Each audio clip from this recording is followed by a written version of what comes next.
मेरे साथ मौजूद है हर दफ़ा की तरह हमारे इन हाउस एनालिस्ट और आज बहुत ही ज़्यादा नर्वस भी हैं, बहुत ज़्यादा एक्साइटेड भी हैं, जनाब रेहानुल हक, क्योंकि अभी थोड़ी देर बाद ही Pakistan will play the semifinal of the world cup against none other than New Zealand. और इस वक्त बहुत ज़्यादा एक्साइटमेंट है। थोड़ी देर बाद ही मैच स्टार्ट होना है, तकरीबन कोई 2 घंटे में मैच स्टार्ट हो जाएगा। और इस वक्त हमें इन इमोशंस में समझ नहीं आ रही कि सही तरह स्टार्ट किस तरह करना है। तो आई वाज थिंकिंग कि क्योंकि हमने हर दफ़ा एक प्लेयर ऑफ द डे करते हैं, I thought why don't we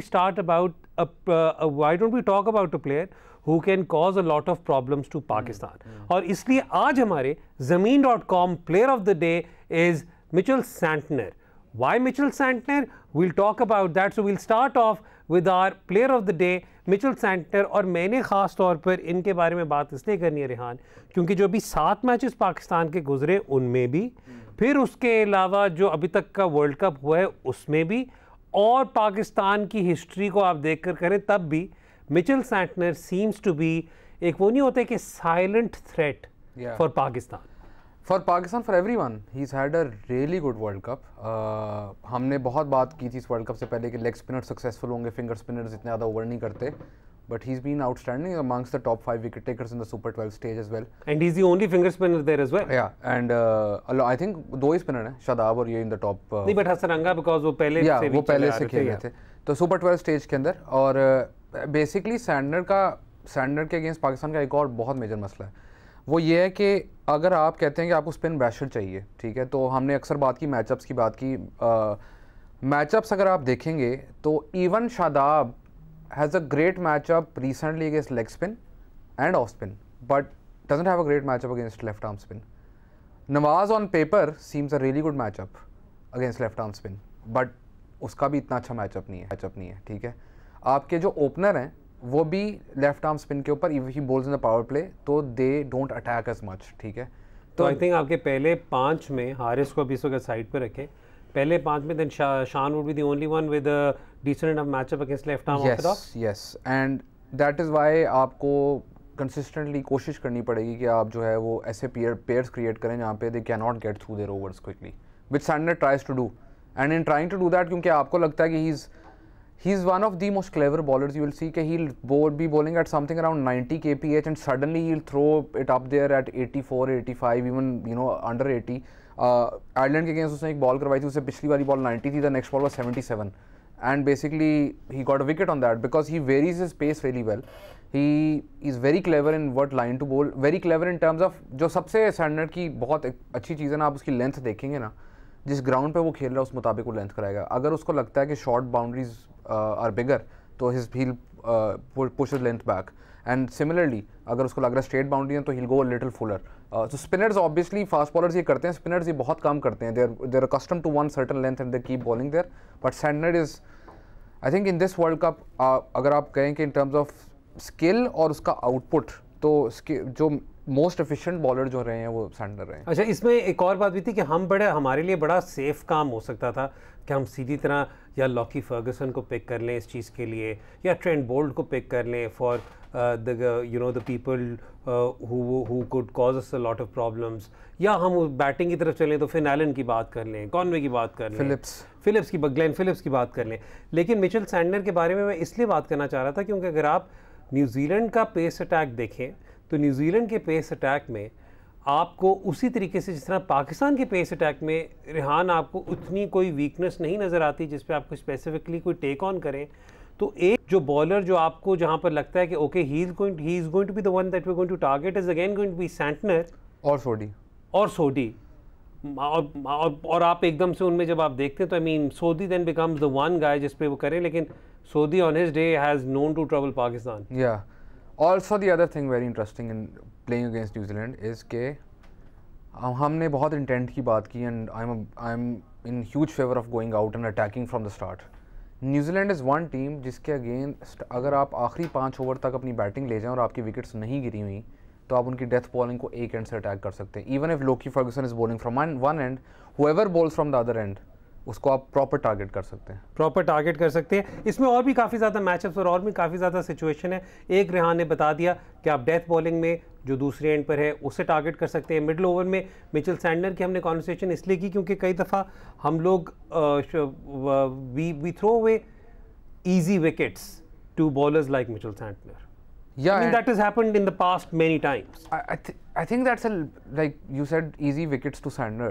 So, नहीं मतलब ये कि जहाँ पर आपको Sandner is like right now he's amongst the best bowlers in the world. No, I get that. लेकिन मैं ये कह रहा हूँ कि आपको फॉर एग्जांपल आप ये सोचें कि आप वहाँ पर unnecessarily वो इसलिए होता है कि आपको लोकी फर्गसन का डर है एक एंड से, बिकॉज लोकी लाइक आप जितने भी प्लेयर से बात करें तो you know Mark Wood is really fast and then you have a lot of other really fast bowlers. Even Nokia का भी बहुत होता है लेकिन लोकी का पाकिस्तान के ऊपर effect is a little different. They all rate him a little higher because अगर उसकी pace 148 है तो it feels like it's a little faster than that because of his action. It's very difficult to pick up. The hard length that he hits, the bounce that he gets, and उसका bounce का मसला ये है कि sometimes it rises, sometimes it doesn't as much. तो is a very difficult bowler for Pakistan. The proposition there is, so Pakistan because Loki उस end से होगा, and if you cannot go, ideally तो आपको चाहिए कि लोकी के पहले ओवर में आप अटैक करें, नहीं होता तो फिर आपकी मजबूरी बन जाती है कि you attack Sodhi and Santner, in which case they become even more dangerous. अच्छा रेहान, मैं पाकिस्तान के बैटिंग ऑर्डर पे कोई बात इसलिए इस वक्त अभी नहीं कर रहा क्योंकि काफ़ी ज़्यादा सवालात आए हैं,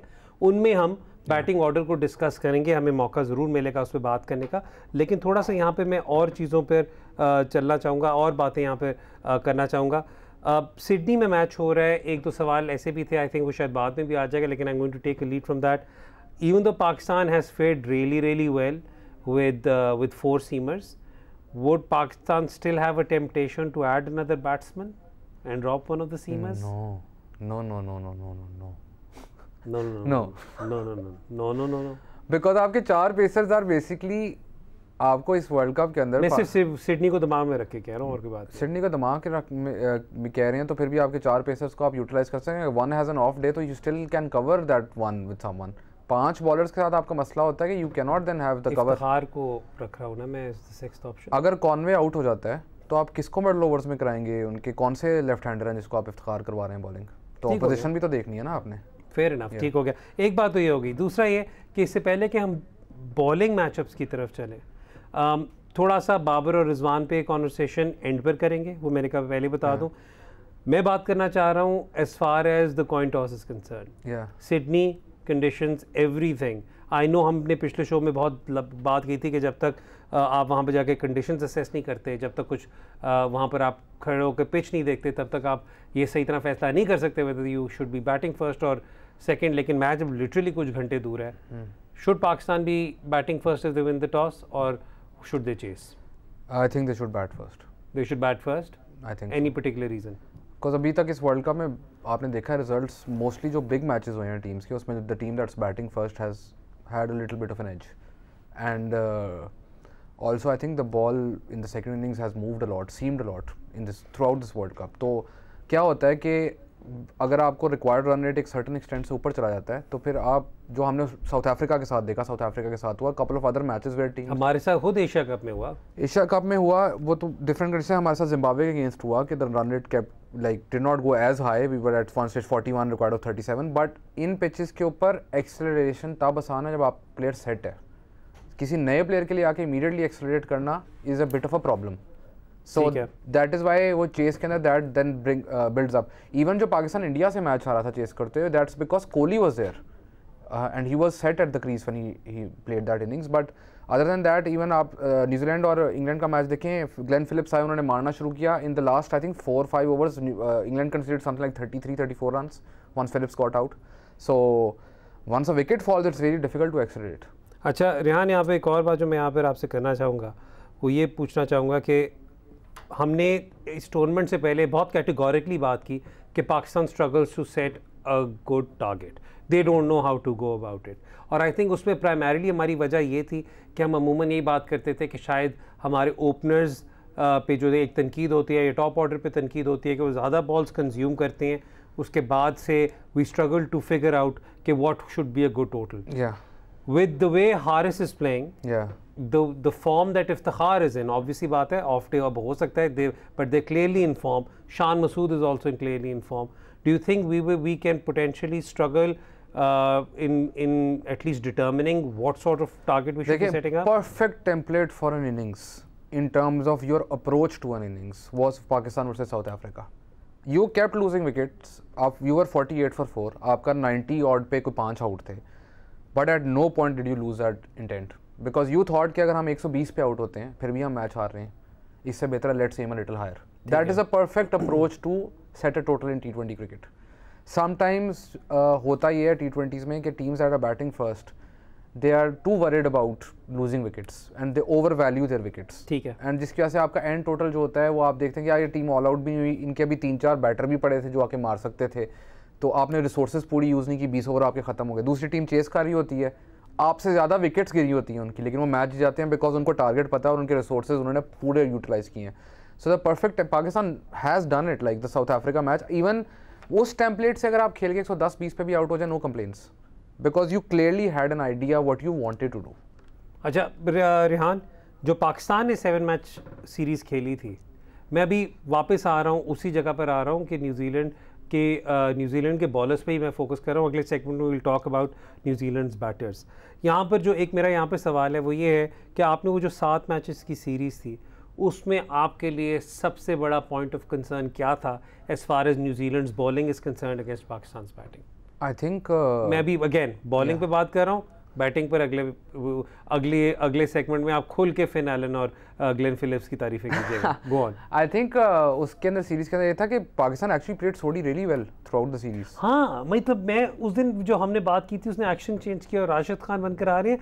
उसके बाद से for some strange reason Pakistan के खिलाफ he's not been as effective as historically he was. Yeah, I think Pakistan played him really well throughout the series and Pakistan dealt with spin pretty well. ठीक है, जो basically मसला हो रहा था, obviously conditions play a role in that. मसला वही आता है पाकिस्तान का कि sometimes Pakistan against pace, against quality pace, problem ये आती है when the ball is seaming around, that's when Pakistan struggles are there. Obviously spin बहुत well documented issue है पाकिस्तान टीम का कि spin के against middle overs में struggle करते हैं.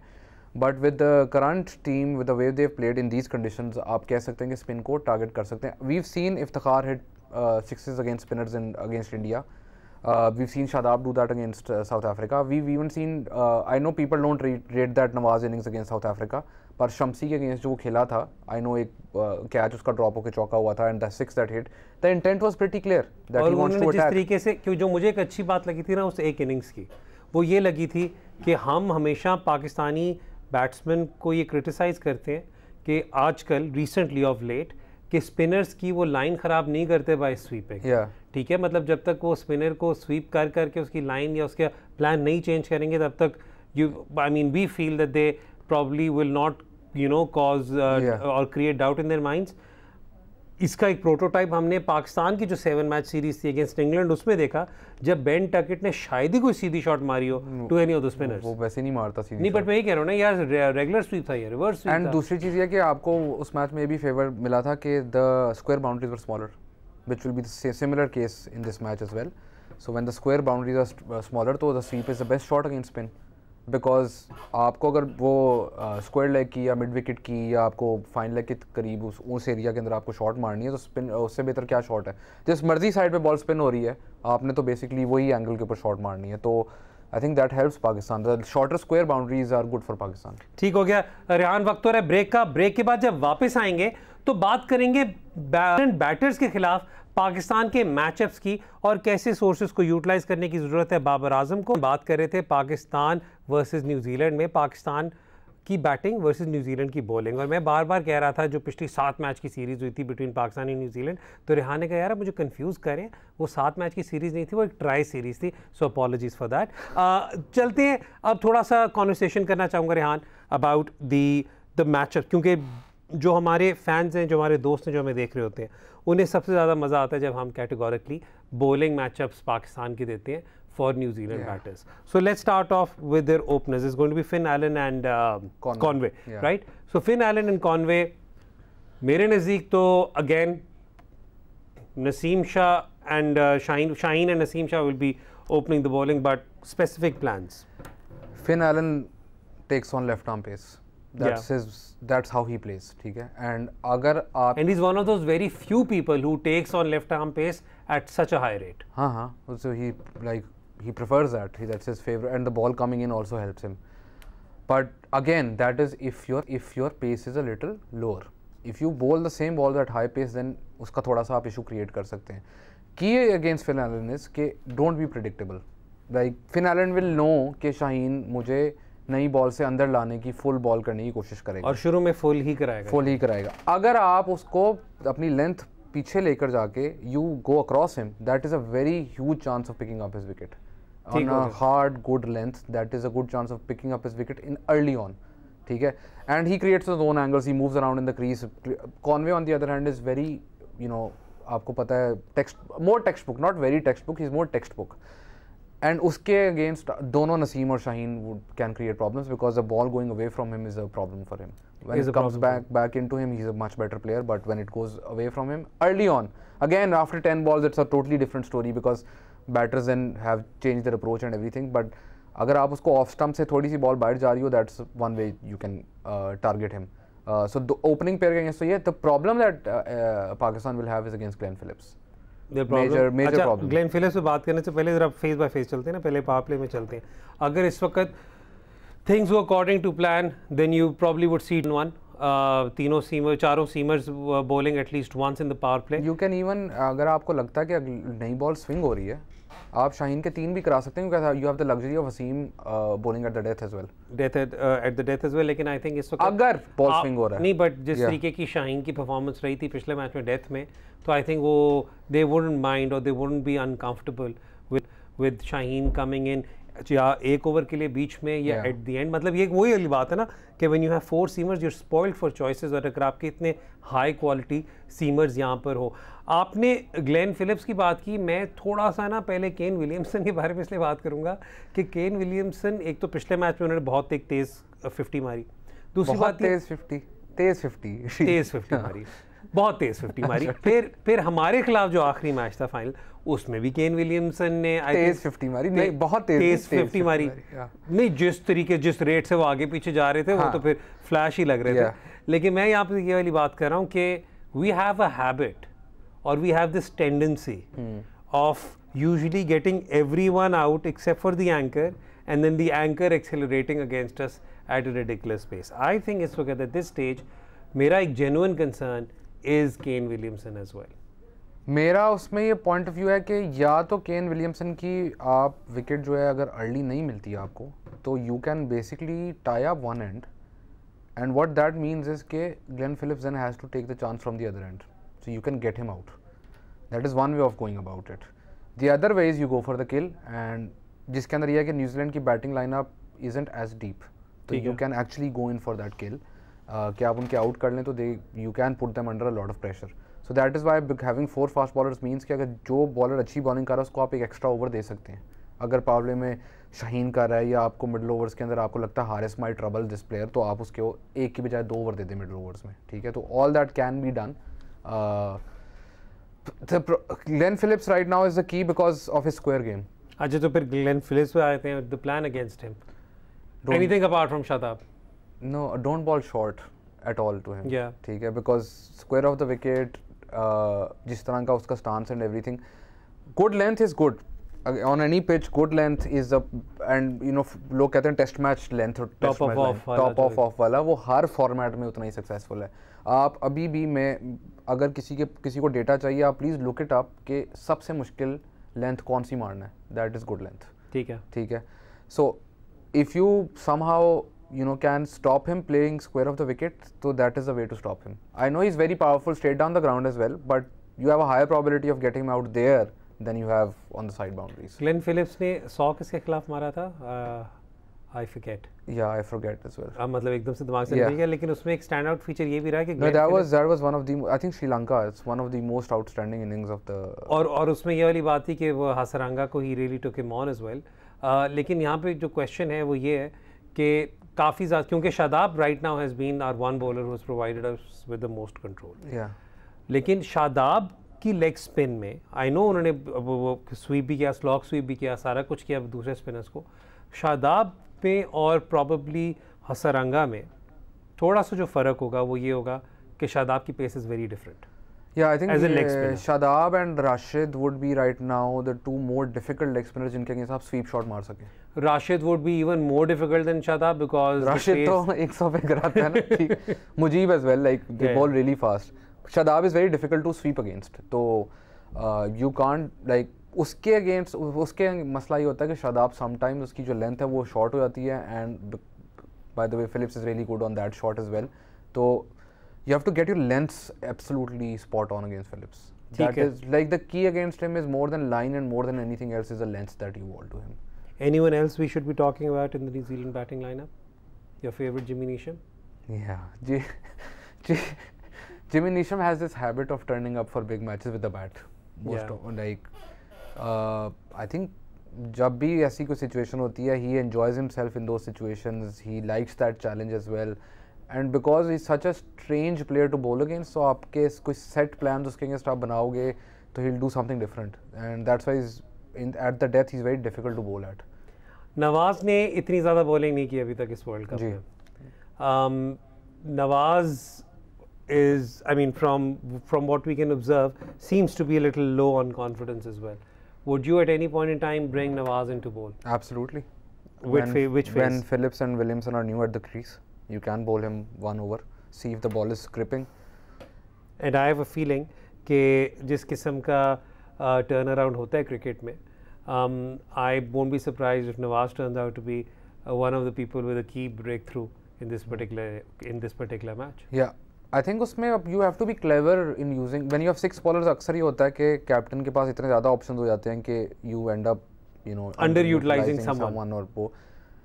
But आपकी कुछ सिचुएशंस मैच में ऐसी आती हैं जिसमें ऑब्वियस हो जाता है कि यार अभी ये एक ओवर मेरा निकल गया अगर या इसने विकेट निकाल दी इस ओवर के अंदर तो मुझे मोमेंटम मिल जाएगा. So for example South Africa वाले मैच के अंदर when Shadab picks up those 2 wickets, it's really good captaincy to give the next over to Nawaz because आपको क्लियरली नजर आ रहा है कि बॉल ग्रिप हुई है तो आपने नवाज को ओवर दिया, नवाज ने जल्दी से ओवर निकाला and basically that one over that Shadab over that one over DLS पे आप आ गए. ठीक है. तो सिमिलरली अगर आपको ऐसी कोई कंडीशन नजर आती है जिसमें आपको लगता है कि मे बी शादाब की 1-2 बॉलें ब्रेक हुई हैं, इमीडिएटली आप अगला ओवर अगर दूसरे एंड से कॉनवे नहीं बैटिंग करे तो आप नवाज को लगाने की कोशिश कर सकते हो. ठीक है. अगर वैसे फ्रैंकली स्पीकिंग तब तक कॉनवे बैटिंग करे हुए तो वैसे हालात बुरे होंगे. अच्छा, नॉर्मली वो बैटिंग कर ही रहा होता है. हाँ, तो मतलब वही वाली बात है. तो ट्वीट्स की तरफ चले. Let's take the tweets. जिस तरह मैंने आपको कहा अभी थोड़ी देर में सेमीफाइनल होगा. There is a lot of excitement उनके भी बहुत सारे सवालात हमारे पास हैं. तो let's have the first tweet on the screen. पहला ट्वीट अगर हम इसे ले सके, बनीन मिर्ज़ा ये सवाल पूछ रही हैं, क्या ये लैक ऑफ कॉन्फिडेंस है कि जिसकी वजह से बाबर अपनी ए गेम नहीं खेल सक रहे या bad phase? If Babar comes 1 down then will Mohammad Haris be able to play aggressively against pace attack? बनीन, देखिए, no one is doubting Babar's quality. Bad phase में कॉन्फिडेंस का भी बहुत मेजर रोल होता है. तो जब बैड फेज आपका होता है तो वो कॉन्फिडेंस के साथ ही इंटरकनेक्टेड होता है. लेकिन जो आपका अगर आपका बैड फेज आएगा आपका कॉन्फिडेंस नीचे जाएगा. आपका कॉन्फिडेंस नीचे जाएगा. So it's as simple as that. When you're in a bad form तो आपका कॉन्फिडेंस वो होता है. देखिए, body language is always something different, लेकिन जब आप वहाँ पे फेस करते हुए कॉन्फिडेंस होता है, it's a completely different ball game all together. जो आपका दूसरा सवाल है, कर इस पर रेहान ने बड़ी लंबी कॉन्वर्सेशन की थी, लेकिन I will just summarize it and repeat it. Rehan, आपने वाली बात की थी कि चलो ठीक है, हारिस ऊपर चला गया, हारिस अगर जल्दी आउट हो गया तो फिर वापस बाबर और रिजवान आ जाएंगे उधर. So why be in that situation? I think वो भी it's a catch-22 in again कि आपको देखना पड़ेगा कि I think जितनी हमने प्रमोशन कर छोड़ी है ना इस बुक की catch-22 की, उसकी शायद ही किसी ने की हो. But go on. पैराडॉक्स कह लेते हैं. चलें इस पैराडॉक्स कह अच्छा, वो भी कोई मूवी शूवी का नाम होना है. आई थिंक इंडोर्समेंट्स के लिए हमें काम start. Bye the way I catch-22 मैंने आपकी वजह से यूज़ करना शुरू किया. मैं पैराडॉक्स ही करने लगा. मैं सोचा यार catch-22 कर रहे हैं तो मैं भी ये कर लेता हूँ. खैर, वो जो है द थिंग वेयर इज़ कि हारिस, उन्होंने पूछा कि अगर हारिस ऊपर आएंगे तो वो अग्रेसिवली ही खेलेंगे कि नहीं. हारिस इसी तरह खेलेंगे. इसमें I have no two opinions on this. I think this is how he plays and उसका freedom, the freedom of his thought is what makes him the player that he is. As soon as you take that freedom out of his thought, he will not be the same player. It's as simple as that. और Matthew Hayden की भी I think जो press conference थी उन्होंने शायद यही वाली बात की थी कि Haris has been taking on our fast bowlers as well. So I mean वो सारी बातें. बट आई थिंक इस वक्त it's just a matter of time before Babar and Rizwan come good. So I'm not particularly मैं तब परेशान होता अगर middle order wasn't showing up. They're showing up. Middle order is doing a good job. I think Pakistan, in terms of percentage of runs scored by middle order in the Super 12 stage, is in the top 4 teams. ठीक है. तो Pakistan is in the top 4 teams. हाँ. But वो मेरा अब कहने का मतलब कि मिडिल ऑर्डर की बड़ी कंसर्न थी सीरीज से पहले, तो even the strike rate is really good. It's between 135 and 140. Balls पर boundary is really good. The average is something around 22, which is above par for this tournament. For example, by the way, England की middle order की average जो है वो तकरीबन को 13 की है इस वर्ल्ड कप के अंदर. ठीक है, तो पार से आप ऊपर हैं.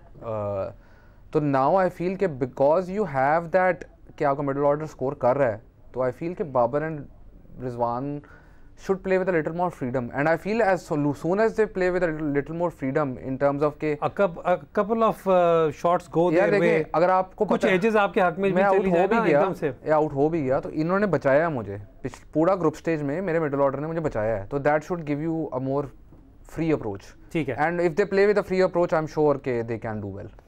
अगले ट्वीट की तरफ चलते हैं जी. Let's have the next tweet on screen.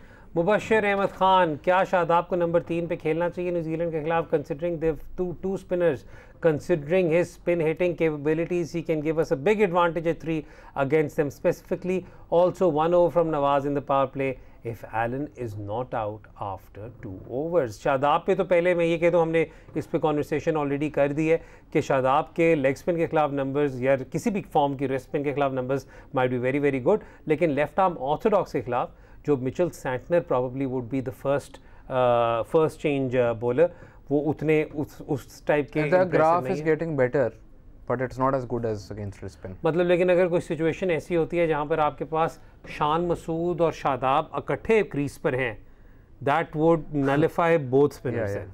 That would be in the middle overs at some point in time, that would be the best situation. I think the reason जहाँ पे मुझे लगता है कि शादाब को शायद प्रमोशन नहीं मिलेगी up the order is because Haris की परफॉर्मेंस और दूसरी चीज़ ये कि पाकिस्तान right now thinks कि हमारे पास कोई डेथ ओवर्स में हिटर नहीं है. बिकॉज अगर इफ्तिखार भी ऊपर खेल रहे हैं तो death over hitter automatically then Shadab becomes that death over hitter. Of course, so that is another reason for, because आप अगर एक एक्स्ट्रा बॉलर के साथ खेल रहे हैं तो one of your other have to play as the finisher और as the hitter. So in their heads Shadab is that guy. And I think to be honest with you, अगर ये एक ऐसा मैच होगा जिसके अंदर कोई फ्लेक्सिबल बैटिंग ऑर्डर उस सेंस में ना भी आया, तो रिहान I think Haris and Iftikhar have given us enough reason to be backed in these particular positions. Yes, and also मतलब 3-4 देखिए, अगर आपके 14 ओवरों में आपकी विकेट्स कम गिरी हुई हैं और आप तो वो बात डिफरेंट, फिर आपको चाहिए गो इन फॉर द किल. वो तो फिर मैं कह रहा हूँ बेंच से आसिफ अली को भी बुला लें और आप कहेंगे जी लाहौर से फ्लाई करके कोई आ रहा है तो वो भी कर लें. रजाक भाई से पूछा अभी किधर है, आ जाए आप भी. मैं पॉइंट ये है कि if you are in that position ना, तो और आप सेमीफाइनल है वर्ल्ड कप का, तो go for the kill. Next tweet, let's have the next tweet on screen. Basit ये सवाल पूछ रहे हैं, वसीम भाई ने एक बात की थी बिहाइंड द सीन कंटेंट के, वो जो पीसीबी बना रहा है. मेरा सवाल ये है कि when will you come out of this age of social media bad, हमारे ही प्लेयर्स मार्केटेबिलिटी में पीछे रह जाते हैं इस सोच को लेकर. In a world with stuff like drive to survive, formula 1 and the test Australia का. आई थिंक इनके 2 ट्वीट्स थे ऊपर नीचे, लेकिन यहाँ पे मैं सिर्फ इस पर ये दूसरा ट्वीट बोल के आ ही गया. Thank you so much Murtaza. वो ये कह रहे हैं कि जी अगर हम आरसीबी को भी देखें, उनका भी अपना पॉडकास्ट है, players like Rilee and Ben Stokes वहाँ पे स्ट्रीम वीडियो गेम्स ही स्ट्रीम करते हैं. The PCB is making content that makes our players more relatable. Shouldn't this be encouraged? यहाँ पे आई थिंक बासित थोड़ा सा जो वसीम भाई मतलब Multan and Islamabad one of those team सबसे पहले जिन्होंने आई थिंक अपनी ड्रेसिंग रूम टॉक्स वगैरह निकाली थी. ठीक है, ड्रेसिंग मतलब ऑब्वियसली हमने टॉक्स नहीं निकाली थी, हमने उनमें से हम टॉक्स निकाल नहीं सकते, हमने स्निपेट्स वगैरह निकाले थे, सारा कुछ था. जो वसीम भाई का वो आई थिंक जो मेन कंसर्न था वो ये था कि हर वक्त camera in your face can also be probably distracting. I think that's the way, क्योंकि वसीम भाई जब गुस्से में होते हैं तो काफ़ी चीज़ें वैसे भी BTS पे नहीं आ सकती. Yeah, I get that. मेरा इसमें बहुत सिंपल पॉइंट ऑफ व्यू है, and you know everyone has a right to disagree or have their own opinion. That's fine. I have a simple opinion on this. अक्सर लोगों ने ये भी पूछा कि यार जब ये हारते हैं तब क्यों नहीं वीडियोस लगती. तो पॉइंट ये है कि जब आप कोई भी चीज़ को मार्केटिंग के लिए कर रहे हैं ना, तो it's difficult to show that side. ठीक है, एंड सेकेंडली जब आप हारते हुए की वीडियो लगाते हैं तो फिर आप रिएक्शन उसका ये होता है कि ये ड्रामे कर रहे हैं.